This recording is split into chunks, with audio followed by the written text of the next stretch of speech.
مخلوق کی پہنچ تو وہیں تک ہے. اب اللہ کا انکار وہ کر ہی نہیں سکتا، اس لیے کہ اللہ تبارک و تعالیٰ کا اس کی پہنچ ہی نہیں. جب ہم سے اور آپ سے بات ہی نہیں تو آپ ہمارا انکار کیوں کریں گے یا اقرار کیوں کریں گے؟ انکار اور اقرار کا پہلو جب بات ہوتی ہے، پہچان ہوتی ہے، ایک دوسرے سے انٹروڈکشن ہوا کرتا، اور وہ رکھا ہی نہیں اللہ تعالیٰ نے انسان اور خالق میں، محمد اور خالق میں ہے. تو اب انٹروڈکشن کا پہلو محمد صلی اللہ علیہ وسلم تک، سارے انسانیت کو اللہ پاک نے محمد صلی اللہ علیہ وسلم تک رکھا. یہاں پہنچو، یہاں پہنچو اور یہاں جو کہو گے یہاں کی پہنچ مجھ تک پہنچ جائے گی، مجھ تک پہنچ جائے گی. تو اب ہمارے ایمان کا بیس بارگاہ رسالت ہوئی، ہماری ایمانی بیس بارگاہ رسالت ہوئی. ہم جو کچھ بھی نیک عمل یا جو کچھ بھی ایمان کے دائرے میں کرنے والے ہیں وہ سب کا براہ راست اور ڈائریکٹ تعلق رسول اللہ ہو. ہماری پہنچ یہیں تک ہے. ہم مومن ہیں تو ہماری پہنچ ایمان کی بھی یہیں تک ہوگی. تو آپ ترجمہ کافر کا یہ ہرگز نہیں آپ کرنا کہ جو اللہ کا انکار کرے، نہیں، جو محمد کا انکار کرے گا وہ آٹومیٹک اللہ کا انکار کرے گا، آٹومیٹک اللہ کا انکار کرے گا. کیوں؟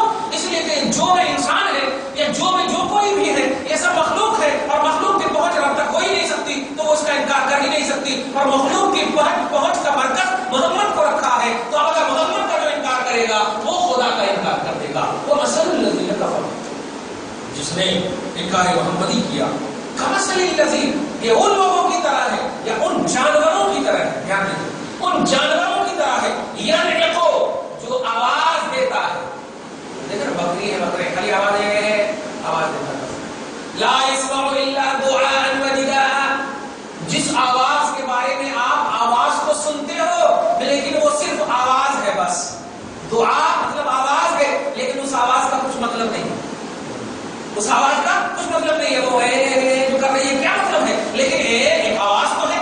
تو وہی کہہ رہا ہے یہ انکار محمدی کا انکار کرنے والے یہ ان جانوروں کی طرح ہے. وہ چیختے چلا رہے ہیں خوب اللہ کو، کچھ بھی نہیں، ایک آواز ہے.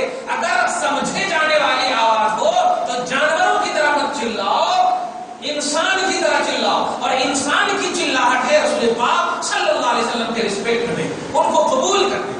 وَمَثَلُ الَّذِينَ كَفَرُوا، وہ لوگ جو شیطانی حرکتوں کی بنیاد پر رسول پاک کا انکار کر رہے تھے، وہ ان جانوروں کی طرح ہے کہ لا يسمعوا، جن جانوروں کو نہیں سنا جاتا، الا دعاء، مگر پکار کے اعتبار سے، ونداء، اور آواز کے اعتبار سے. بس ایک آواز ہوتی، اس کی کوئی سمجھ نہیں ہوتی. سمن بکمن عمیون، یہ گونگے ہیں، بہرے ہیں، اندھے ہیں. اب گونگے کس سے ہیں؟ سمجھ جائے حق بولنے سے. بہرے کس سے ہے؟ حق سننے سے. اور اندھے کس سے ہے؟ حق دیکھنے سے. رسول کو سمجھ نہیں پا رہے ہیں، بچپن تک دیکھیں، یہ سمجھ نہیں چاہتے. بچپن سے اعلان رسالت سے پہلے بھی دیکھا اور اعلان رسالت سے پہلے سچا کہا، اور جب اعلان رسالت کر دیا تو پتا نہیں کیا ہو گیا. تو نہیں، یہ نہیں چاہیے. یہ گونگے ہیں، بہرے ہیں، لنگڑے ہیں، لنگڑے ہیں، سب بیکار ہے. فَهُمْ لَا يَعْقِلُونَ، ان کو عقل نہیں آ سکتی، ان کو عقل نہیں آ سکتی. ایک آیت سے نہیں چاہیے. یا ایھا الذین آمنوا کلوا من طیبات ما رزقناکم واشکروا للہ ان کنتم ایاہ تعبدون. گزشتہ تقریر سے چونکہ ویوستھا ہے، اس لیے نہیں، یہ درس کو آئندہ درس کے ساتھ، جو کہ کھانے پینے کے پہلو ہے، آئندہ درس کے ساتھ انشاءاللہ ہم چھوڑیں گے. اللہ پاک آج کے اس خصوصی درس کو حبیب پاک صاحب اولاد صلی اللہ علیہ وسلم کے صدقے کو فیل میں قبول فرمائے. ہم سب کی حاضری کو، ہم سب کی شرکت کو قبول فرمائے، اور ہم سب کے گھر بار میں، اولاد میں برکتیں عطا فرمائے. حاضرین میں سے جس کسی کے پاس بھی نہیں اور جائز کا بننا ہے، مولا پوری فرمائے.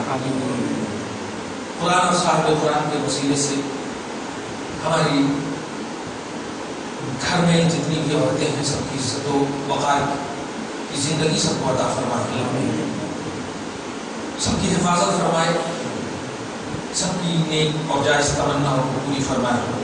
جو بے اولاد ہیں انہیں صالح اولاد عطا فرمائے، جن کے پاس اولاد ہے ان کو صالحیت عطا فرمائے، جو بے جوڑ ہیں ان کو صالح جوڑا نصیب فرمائے. وصلی اللہ تعالی علی خلقہ محمد و آلہ و اصحابہ اجمعین برحمتک یا ارحم